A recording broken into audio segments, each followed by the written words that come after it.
mana untuk pesakit yang memerlukan. Contohnya pesakit yang susah nak datang ke hospital disebabkan masalah tak ada transport, ya, tak ada orang nak bawa dan sebagainya, ya, pesakit yang tinggal berseorangan. Dan kita tahu bahawa penyakit mental ni rawatan perlu berterusan Puan Mimi, ya, kita tak boleh macam ada gap dalam rawatan, ya. Jadi kami pergi ke rumah, ya, tak ada masalah. Sekiranya pesakit mengizinkan, keluarga pesakit mengizinkan, kami pergi ke rumah dan buat penilaian, ya.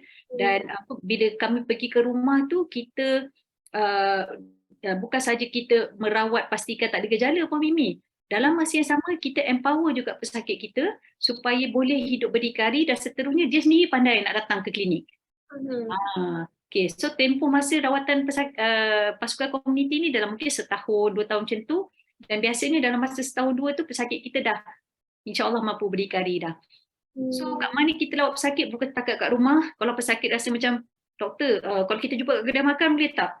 Kalau pesakit okey, kita tak kisah pun. Macam gambar yang pertama tu, pesakit saya ni dia bergelandangan lah Puan Mimi, ya. Jadi ini lama ni, kita ada cerita baru ni pasal gelandangan kalau di Negeri Sembilan ni, di Seremban ni.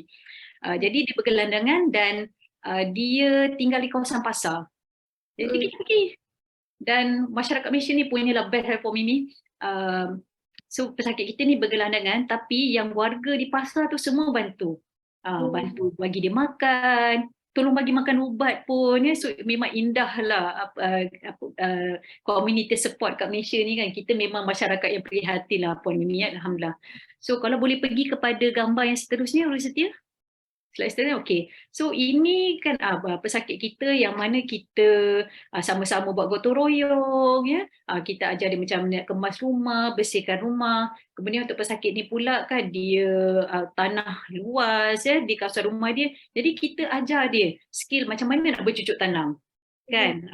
Jadi dia pun dah pandai tanam, kemudian hasil tanaman tu dia jual. Jadi dia ada pendapatan untuk diri dia sendiri. So di samping dia sihat daripada segi tak ada gejala, dia dah boleh berfungsi balik dah. Jaga kebersihan diri, kebersihan rumah dan sebagainya. So kalau kita boleh kongsi gambar yang seterusnya, saya nak kongsi gambar mentari pula Puan Mimi, ya.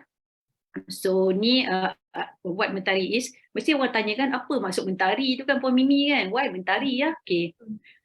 So mentari itu sebenarnya adalah singkatan daripada kesihatan mental dan psikiatri Puan Mimi. Jadi kita ambil kesihatan mental tu MENT dan psikiatri RI. Itu yang jadi mentari tu. Dan seperti yang kita tahu, mentari itu matahari kan.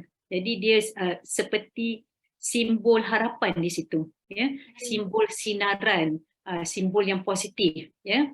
So dan satu lagi ialah kalau kita letak pusat kesihatan mental, perkataan mental tu masih lagi, yes Puan Mimi, kita sama-sama lah akan cuba, dan kita sesama ya dengan partisipan yang ada 84 orang ni, kita sama-sama lah cuba normalisasikan perkataan tu.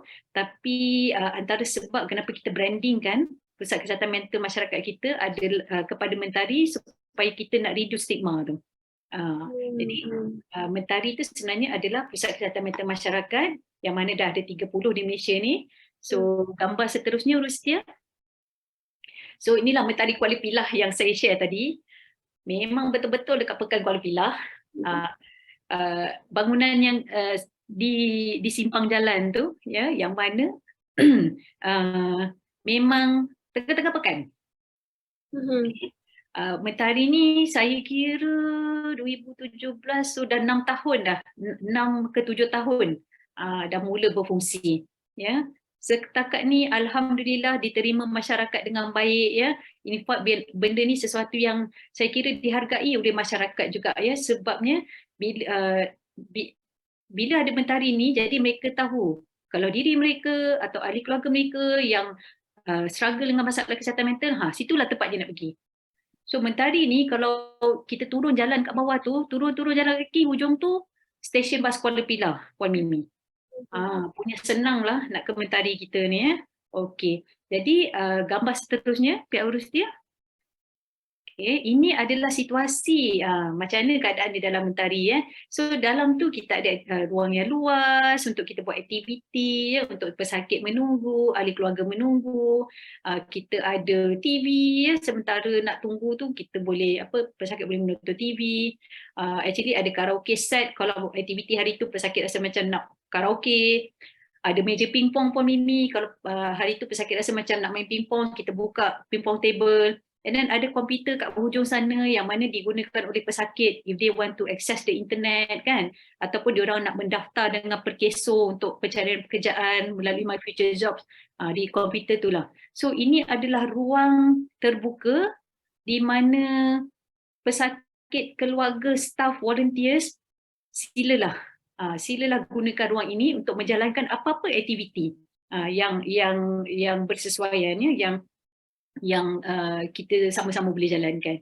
Okay, kalau gambar seterusnya, okay.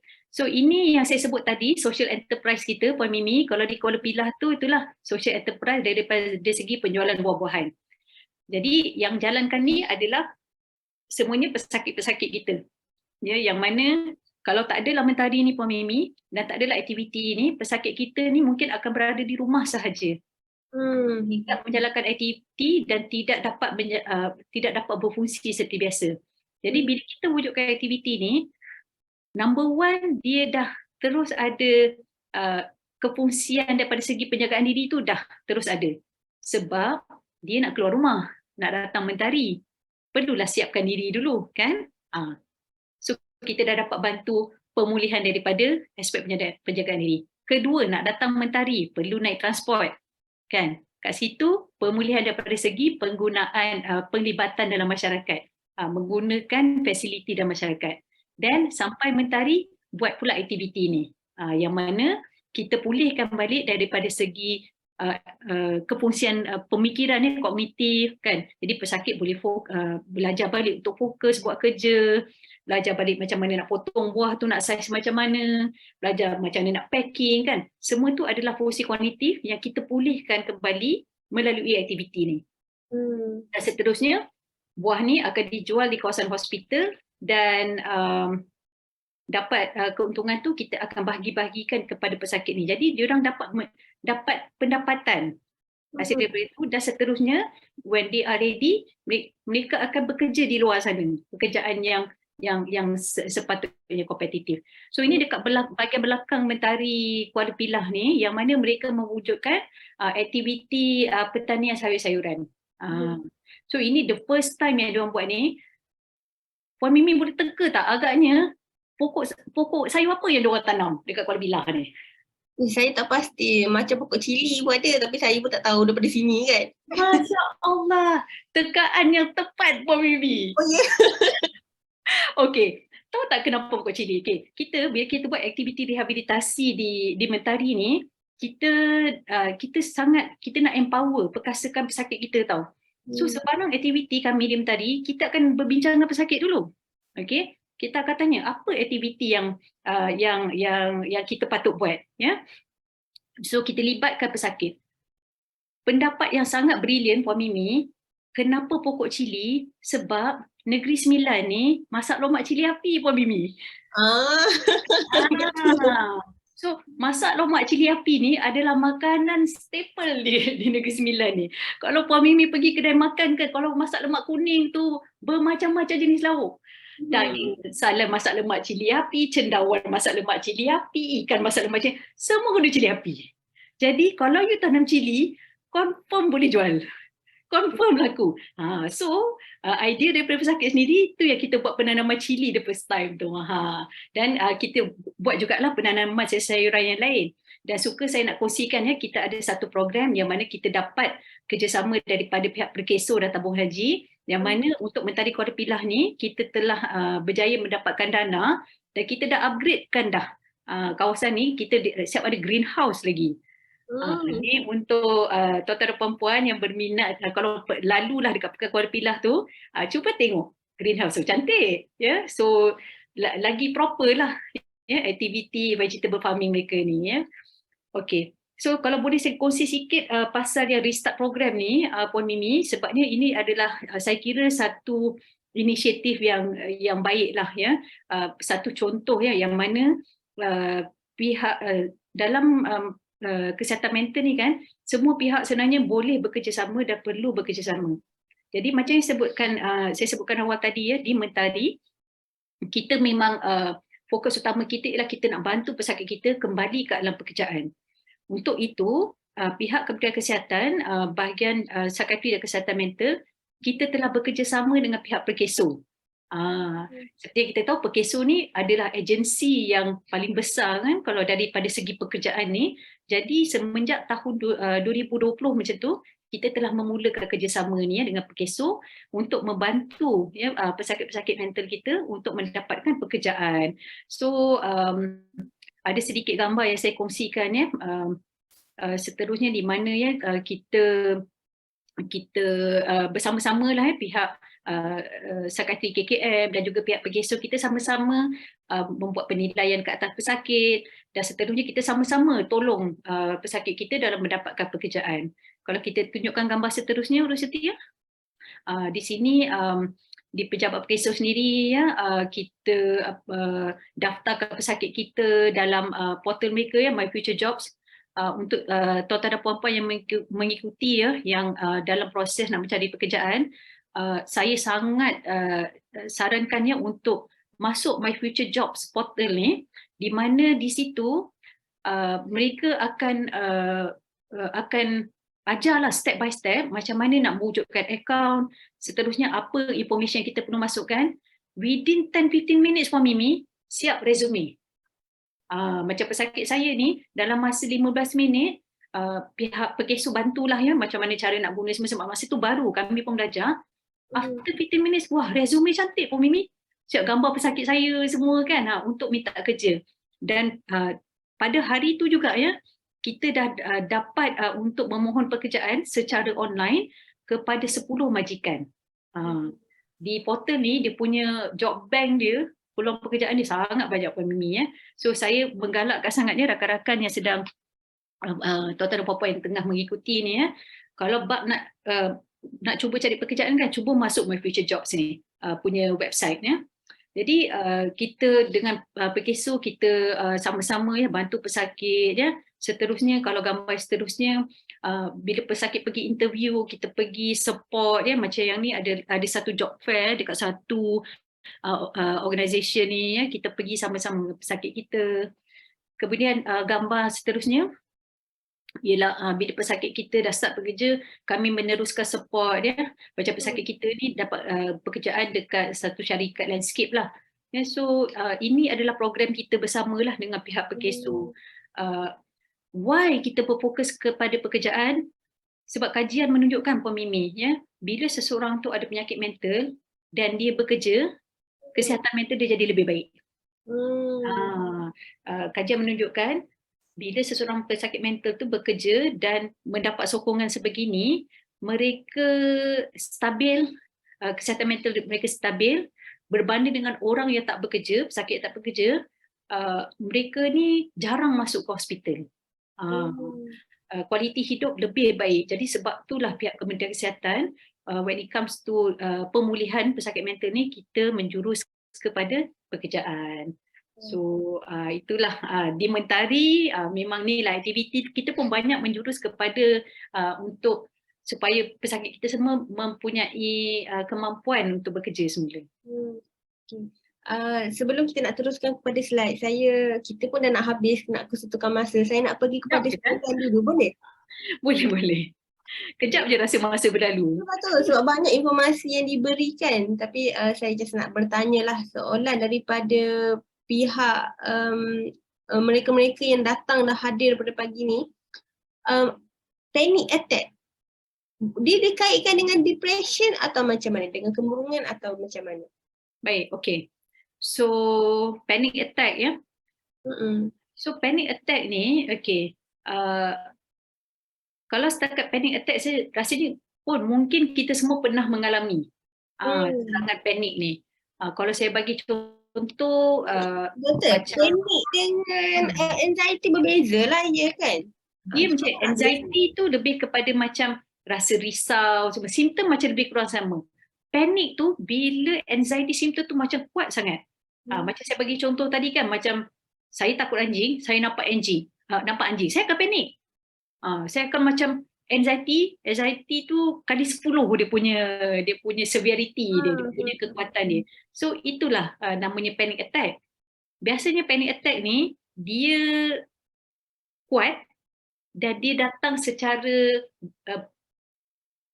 macam ni berkala, dia episod tau. Dia berbanding dengan anxiety ni kita rasa risau, dia tidak sekuat panic attack. Tapi risau anxiety ni berpanjangan, dia risau je macam tu.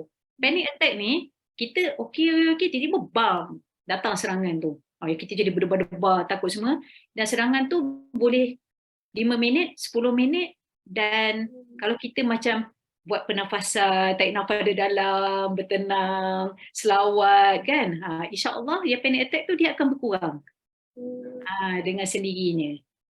Jadi itu beza panic attack. Bolehkah panic attack berlaku di dalam kemurungan? Boleh. Bolehkah panic attack berlaku di dalam penyakit skizofrenia? Boleh.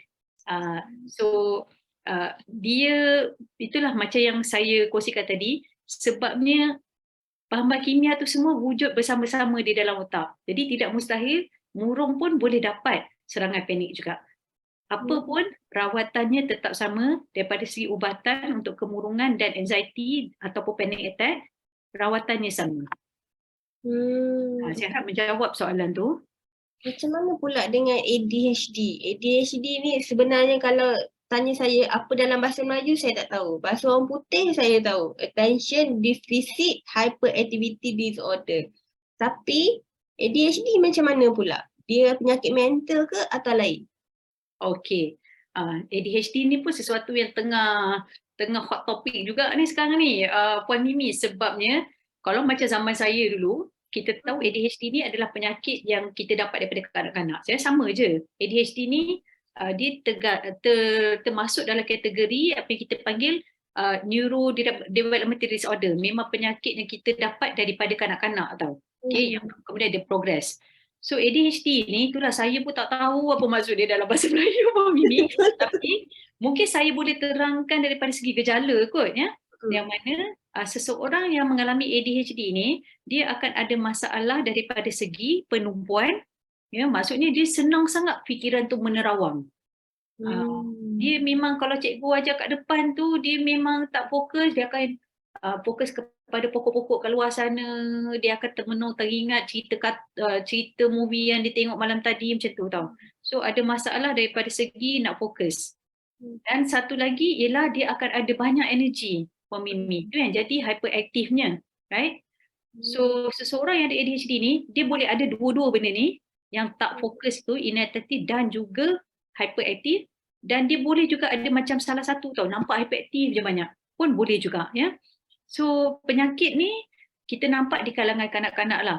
How often Puan Mimi itulah saya sebab I'm not the expert bagi kanak ni, mungkin saya boleh katakan tidaklah begitu banyak ADHD ni berlaku daripada kanak-kanak ni ya. Dan again ada rawatan. Dia pun penyakit mental juga sebab dia pun berkait dengan bahan-bahan kimia yang saya sebutkan tadi ya, dopamin, serotonin semua kan. Sama juga. ADHD pun melibatkan bahan-bahan kimia tu. Jadi ada rawatan dia, pastinya untuk ADHD rawatannya berbeza dengan kemurungan, dengan psikosis kan. Tapi dengan rawatan itu yang boleh stabilkan balik bahan-bahan kimia tu dan seterusnya seseorang tu tidaklah merasa gejala yang hyperactivity dan masalah yang susah nak fokus tu. Okay. So biasanya ADHD ni kan di kalangan kanak-kanak sekiranya dirawat, bila dah dewasa kebanyakannya macam dah tahu tau macam mana nak handle dia punya ADHD tu. Tapi ada juga yang sampai ke dewasa pun mereka masih struggle. Untuk dengan simptom yang susah nak fokus, simptom yang macam banyak energi, susah nak macam lepas satu benda kan susah nak beri tumpuan. So kita dapati kan mungkin agaknya kerana awareness dah lebih baik ya zaman sekarang ni, kita dapati ramai orang dewasa menyedari mereka ada gejala ni dan mereka telah tampil untuk dapatkan rawatan ya. So itu satu perkembangan yang baiklah. Sebab again, kalau kita susah nak bagi tumpuan, kalau kita selalu rasa hyperaktif je, macam manalah kita nak duduk diam dapat buat kerja Puan Mimi? kan? Tu yang boleh jadi rumah tak siap, bilik bersepah, kan? Sebab tak boleh fokus, kan? Betul. So perlu rawatan, dan lepas rawatan tu biasanya takkan ada lagi dah masalah tak boleh berfungsi seperti biasa tu. Tapi saya nak tanya kepada doktor lah, ni bukan untuk ADHD saja, untuk semua penyakit-penyakit mental di luar sana. Kalau kita pergi, contohnya kita pergi mentari, berapa kos yang seorang pesakit perlu sediakan? Anggaran saja pun tak apa, untuk memudahkan kepada semua para peserta hari ini untuk tahu berapa kos yang mungkin mereka perlu untuk ubatan, untuk terapi dan sebagainya. Baik, okey. Saya daripada segi pendidikan, saya mendapat pendidikan untuk macam tadilah yang MC kita awal tadi kan dah kongsikan, saya dapat pendidikan undergrad saya di luar negara. Dan semasa saya membuat sub kepakaran saya pun, saya spend time di luar negara juga. So apa yang buat saya sayang Malaysia ni ialah strategi kita daripada segi kesihatan masyarakat Malaysia, ya. Perkhidmatan kesihatan di Malaysia ni disediakan dengan harga yang tidak membebankan masyarakat, ya. So saya rasa Malaysia is really great in that sense, ya, berbanding dengan negara luar yang saya pernah tinggal, ya, dah pernah bekerja sekejap. So that's the beauty about Malaysia punya health system. Jadi rawatan kalau ke klinik kerajaan yang mana saya dah sebutkan tadi, anda boleh mendapatkan rawatan kesihatan mental di klinik kerajaan RM1. RM1, situlah ubat, situlah jumpa doktornya, semua RM1 saja. Sekiranya anda adalah warga emas, rasanya RM0 kot Puan Mimi. Dan juga sekiranya remaja, kanak-kanak kan pun tidak ada bayaran. Kemudiannya sekiranya pemegang kad OKU pun tidak ada bayaran akan dikenakan. Alhamdulillah. Serupa juga kalau ke hospital, pergi ke klinik psikiatri saya di Seremban ni, bayarannya adalah sikit je lebih Puan Mimi. Bukan RM10, bukan RM50, tapi RM5 sahaja setiap kali jumpa doktor. Dan kalau di hospital tu, rawatan tu adalah rawatan kepakaran tau Puan Mimi, tapi bayarannya masih lagi hanya RM5 all in. Ubat, ambil darah, cek, apa-apa semua RM5, alhamdulillah. Sama juga dengan perkhidmatan di mentari, ya. Bayarannya memang banyak tu je setiap kali kita mendapatkan rawatan. Dan kebiasaan di mentari ni memang kalau yang datang hari-hari untuk aktiviti tu adalah mereka yang telah terjejas keupayaannya Puan Mimi. So kebanyakan pesakit kita di mentari ni majoriti ada OKU card Puan Mimi. Jadi dengan OKU card, of course it's free. Ya. So itu yang bagusnya lah, yang indahnya about perkhidmatan kesihatan kat Malaysia ni kan. Kosnya tidak banyak. So kita ambillah peluang ni. Ya, kita rakyat Malaysia ambillah peluang ni kan. Ada masalah kesihatan, apa-apalah masalah kesihatan kan, rawatan tersedia di sekeliling kita dan tidak, insya-Allah tak membebankan kita daripada segi kos. Ya, itu yang penting sebenarnya. Sebab ramai orang rasa, kalau nak pergi hospital nanti berapa nak kena bayar, nak buat rawatan terapi, nak ambil ubatan. Tapi sebenarnya kosnya amat rendah untuk membantu masyarakat di luar sana. Bukan untuk kanak-kanak, bukan untuk warga tua sahaja, dan bukan juga untuk OKU, tetapi juga untuk masyarakat-masyarakat lain. Okay, alright. Sebelum kita nak menghabiskan sesi kita hari ini, saya nak bertanya kepada Dr. Siti, apa nasihat yang Dr. Siti nak bagi kepada semua pada hari ini? Baik, okey. Saya rasa nasihat saya yang pertama sekali ialah kita pun dah berkongsi banyak perkara kan hari ni kan, dalam 1 jam setengah ni kan. Pertama sekali harapan saya lah, mohon sangat ahli tuan-tuan dan puan-puan yang mengikuti program kita ni, ramai 82 orang ni, sebarkan informasi ni, sebarkan apa-apa yang tuan-tuan dapat pada hari ni kan. Mohon cerita dengan kawan-kawan, cerita dengan jiran-jiran, ya. Kalau dapat seorang daripada partisipant kita kan, dapat seorang bercakap dengan 10 orang pun jadilah. So 8 800 orang lain di luar sana akan mendapat ilmu daripada perkongsian kita pada hari ini kan. Sebab itu yang kita nak. Itulah saya rasakan all of us macam saya, rakan-rakan psikiatris saya lainnya, kita memang memberikan masa untuk ini sebab itu yang kita nampak.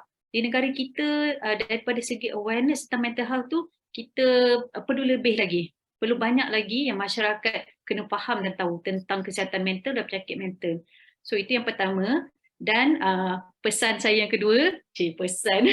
Okay, mungkin kalau pihak Urus Setia boleh kongsikan slide saya yang akhir sekali. Okay, lagi? Lagi? Next slide. Next slide. Yes, okay. Okay, this one. Yang seterusnya, tuan-tuan dan puan-puan, kita semua asyik bercakap pasal jaga kesihatan fizikal kan, supaya kita tak dapat penyakit jantung, penyakit kencing manis, stroke dan sebagainya. Tapi sebenarnya kesihatan mental pun kita perlu pelihara, tuan-tuan dan puan-puan ya.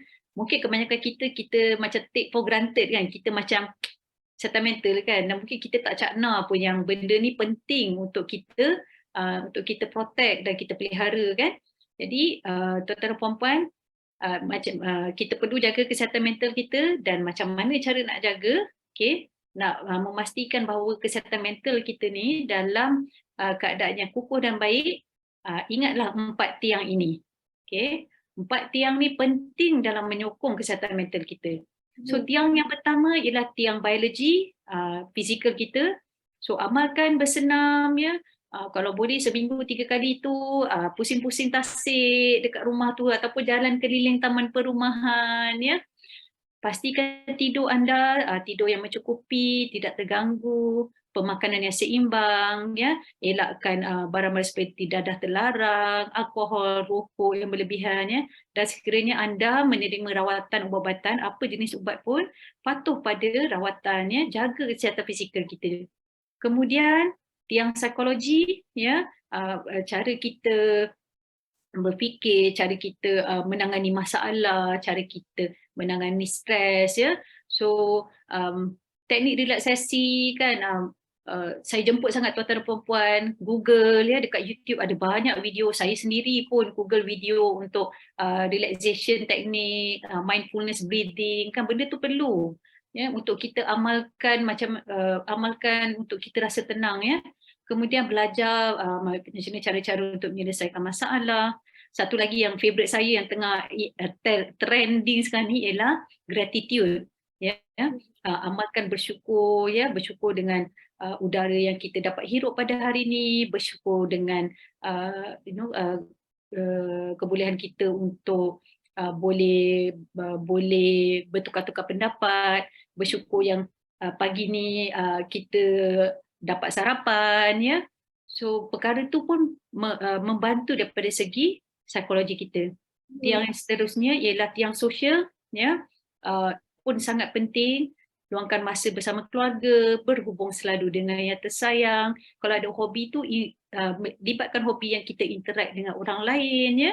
Bila kita ada hubungan ni pun pertahanan untuk kesihatan mental kita. Dan tiang yang seterusnya adalah tiang spiritual ya, hubungan kita dengan pencipta ya, seperti solat ya, berzikir, kita membaca kitab suci, kita tengok program keagamaan. So 4 tiang ni kita jaga dengan baik, insya-Allah stabil lah kesihatan mental kita. So itu je yang kalau saya boleh berkongsi tentang kesihatan mental ni lah. Terima kasih sangat kepada Dr. Siti Hazra sebab memberikan informasi yang berguna bukan sahaja untuk saya tapi untuk semua bila berkaitan dengan kesihatan mental, dan juga memberitahu kepada kita semua apa inisiatif Kementerian Kesihatan Mental dalam membantu daripada segi rawatan, membantu daripada segi tata cara kerja kepada bukan saja orang yang ada penyakit mental tapi siapa-siapa saja. Okay, alright. Sebelum saya nak bagi kepada pengurusi majlis, saya nak sekali lagi berterima kasih kepada Dr. Siti Hazra dan juga pihak cawangan komunikasi penghak upayaan orang kurang upaya kerana memberi peluang kepada saya untuk moderate, dan kepada panel kita kalau sesiapa sini memerlukan bantuan kesihatan mental, tolonglah jaga kesihatan mental tu, tolonglah berjumpa dengan pakar, pergi ke kementerian, hospital Kementerian Kesihatan Mental, pergi ke Mentari, dapatkan rawatan-rawatan yang bersesuaian. Ataupun boleh juga cuba alternatif seperti Minda Kami, boleh saja pergi ke laman web kami mindakami.org untuk mendapatkan bantuan-bantuan. Okay, baiklah, terima kasih kepada semua. Saya nak serahkan balik kepada pengerusi majlis untuk menutup kita punya majlis pada hari ini.